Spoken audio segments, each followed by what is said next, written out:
Este domingo de la 21ª semana del tiempo ordinario, concluiremos el largo capítulo 6 de Juan que hemos venido comentando en estos últimos domingos, con la lectura de Juan 6, 60 al 69, que dice así. En aquel tiempo muchos discípulos de Jesús al oírlo dijeron, «Este modo de hablar es duro. ¿Quién puede hacerle caso?» Adivinando Jesús que sus discípulos lo criticaban, les dijo, ¿esto los hace vacilar? ¿Y si vieran al Hijo del Hombre subir a donde estaba antes? El Espíritu es quien da vida. La carne no sirve de nada. Las palabras que les he dicho son espíritu y vida, y con todo, algunos de ustedes no creen. Pues Jesús sabía desde el principio quiénes no creían y quién lo iba a entregar.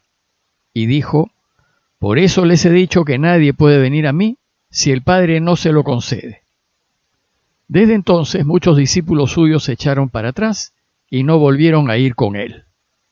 Entonces Jesús les dijo a los 12, ¿también ustedes quieren marcharse? Y Simón Pedro le contestó, Señor, ¿y a quién vamos a ir? Tú tienes palabras de vida eterna, y nosotros creemos y sabemos que tú eres el Santo consagrado por Dios. Si recuerdan, el capítulo 6 es un largo discurso acerca de la Eucaristía y que empezó con la multiplicación de los panes. A lo largo de este capítulo Jesús fue avanzando en su enseñanza y llevando a la gente poco a poco hacia la luz, hacia el entendimiento, hacia la comprensión. Pero sus afirmaciones fueron cada vez más desconcertantes y pusieron el ambiente en tensión creciente. Primero, se generó tensión en su auditorio cuando denunció que a él lo buscaban por conveniencia, por interés. Me buscan, les dijo, solo porque les he dado que comer. Después afirmó que el pan material no garantiza la vida, que si queremos vivir debemos comer el pan verdadero, que el pan que él ofrece es superior al que Moisés dio a sus padres, el maná, y que él es ese pan verdadero. Esta afirmación fue difícil de aceptar, pues significaba aceptar que Jesús es superior a Moisés. En un segundo momento Jesús les dijo que Él no solo es el pan verdadero, sino que además ha bajado del cielo. Con esta afirmación la gente ya no solo se inquietó, sino que empezó a responderle. ¿Cómo puede decir que Él es el pan bajado del cielo? ¿Cómo puede decir que Él viene de Dios? La conclusión de la gente fue que Jesús estaba mintiendo, pues ellos sabían de dónde venía y conocían a su familia. Y en un tercer momento de la enseñanza la tensión llegó al máximo. Esto sucedió cuando afirmó no solo que Él es el pan verdadero bajado del cielo, sino que ese pan es su carne y que si queremos vivir, tenemos que comerla. Comer su cuerpo y beber su sangre es buscar solidarizarse con Él plenamente, es querer participar de su vida, es quererse hacer uno con Él, es apostar por Él sin condiciones y asumir todas las consecuencias de esta apuesta. Y cuando comulgamos, esto es lo que deseamos que suceda, que Dios viva en mí para que me haga como Él y para que me mueva solo por Él y sus deseos. Ante esta última revelación, el rechazo de la gente fue total. ¿Cómo puede éste darnos a comer su carne? Está loco. ¿Por qué es necesario para vivir comer su cuerpo y beber su sangre? ¿Por qué es necesario participar de su vida y de sus consecuencias? Como pueden ver, a lo largo de sus enseñanzas la tensión fue poco a poco en aumento, y a cada paso las afirmaciones de Jesús les parecían más desconcertantes. Pero que diga que si queremos vivir debemos comer su carne y beber su sangre, ya era demasiado. Él habla como si hubiese perdido la razón. Nosotros, 2000 años después, que ya sabemos que Jesús venció a la muerte y resucitó, podemos entender mejor lo que quiso decir. Pero este no fue el caso de sus oyentes. Ellos no sabían que iba a resucitar. No conocían el final de su camino ni tenían a mano la totalidad de su mensaje. Tampoco sabían que era él el Mesías y menos aún que era Dios. En consecuencia, El texto de hoy nos dice que la gente, al oírlo, reaccionó diciendo: este modo de hablar es duro. ¿Quién puede hacerle caso? Ellos consideran que su lenguaje es desafiante, que los saca de sus esquemas, les exige, los cuestiona, los obliga. Pero lo triste es que esto no solo lo pensaba la multitud, sino que lo pensaban también sus propios discípulos.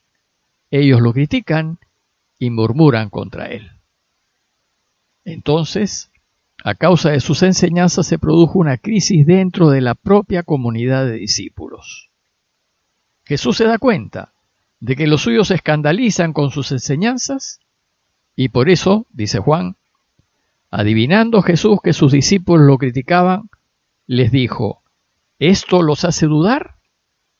O dicho de otra manera, ustedes dudan que yo sea el pan verdadero que ha bajado del cielo y dudan que para vivir tienen que comer mi carne y beber mi sangre, ¿verdad? Pero, ¿y si vieran al Hijo del Hombre subir a donde estaba antes? Es decir, si después de muerto me ven resucitado, ¿dudarían? ¿Y dudarían si después de resucitado me ven yaciendo a la derecha del Padre? Si se escandalizan porque les dice que tienen que comer su carne, con mayor razón se escandalizarán cuando lo vean resucitar. Hoy nosotros sabemos que después de la resurrección sus discípulos ya no dudarán, pues estarán totalmente convencidos de que sus palabras son ciertas. Pero en esos momentos de su vida, cuando Jesús aún estaba vivo y en plena actividad, sus discípulos dudan, lo cuestionan y hasta lo critican. El problema de los discípulos es un problema de fe, pues creer no es fácil, supone apostar y arriesgarse a ciegas. Y esto significa que para entender todos estos misterios es necesaria la ayuda del Espíritu Santo que da el Padre. Por eso Jesús les dice: las palabras que les he dicho son espíritu y vida, y hay que vivir en el Espíritu, estar en Dios, unirse a Él por la oración, pues el Espíritu es el que da vida. Pero esta verdad la intuye solo aquel que busca a Dios y está cerca de Él. Cae en cuenta solo aquel que tiene finura y sensibilidad espiritual, pues puede descubrir verdad en las palabras de Jesús. Jesús entonces concluye diciendo: por eso les he dicho que nadie puede venir a mí si el Padre no se lo concede. Es decir, sin la gracia del Padre, sin la ayuda del Espíritu Santo, Jesús no puede convencer ni siquiera a sus propios discípulos, por más que trate de explicarles. Entonces termina sus explicaciones reconociendo la realidad y con una cierta desilusión les dice: y con todo, algunos de ustedes no creen. Pues Jesús sabía desde el principio quiénes no creían y quién lo iba a entregar. Pero lo más dramático es el final del relato, pues el resultado de toda esta enseñanza eucarística significó el quiebre de la comunidad, la crisis.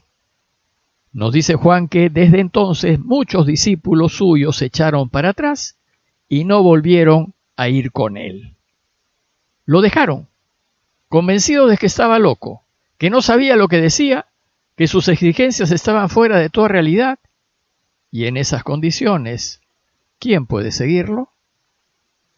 El relato pues concluye con un triste final, ya que muchos lo dejaron, se separaron de él y se apartaron de la comunidad. Y Juan nos dice que fueron muchos. Parece que al final solo se quedaron los 12 del inicio.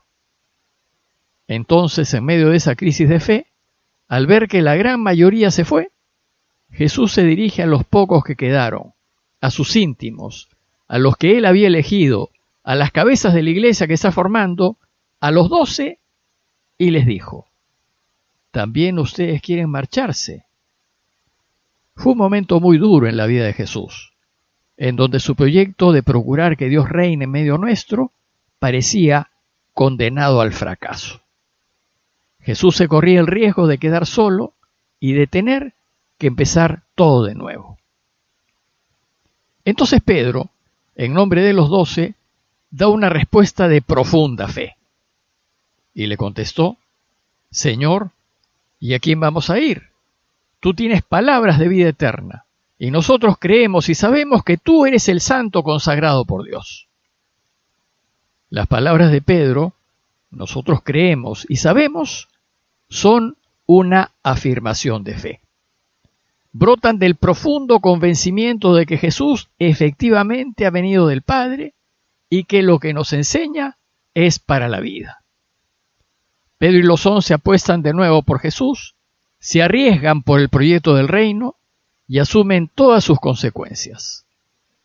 Pero es solo una pequeña comunidad de creyentes, unos pocos que creen que Jesús es el Mesías y que después afirmarán que es también Dios. Ahora Jesús tiene que recomenzar, pero contando con su pequeño grupo inicial. Como conclusión, los invito a considerar lo siguiente. En primer lugar, que el camino de Jesús no es fácil de seguir. ¿Estamos dispuestos a hacerlo? En segundo lugar, aceptar que las desilusiones y los fracasos de la vida son parte del camino, que el esfuerzo por buscar en todo momento la paz, la verdad, la justicia, está lleno de dificultades y carencias, y que asumir esto es comer su carne y beber su sangre, es cargar con su cruz y seguirlo. ¿Estamos dispuestos a jugarnos por Él, a pesar de las dificultades que se nos puedan presentar? Y en tercer lugar, si estamos en el camino recto, nunca debemos perder las esperanzas. Nunca hay que rendirse, y siempre hay que estar dispuestos a recomenzar. Pidámosle a Dios su ayuda para seguir adelante en su camino, y su ayuda para sostenernos en este esfuerzo gracias a que comemos su carne y a que bebemos su sangre. Gracias a que recibimos la Eucaristía.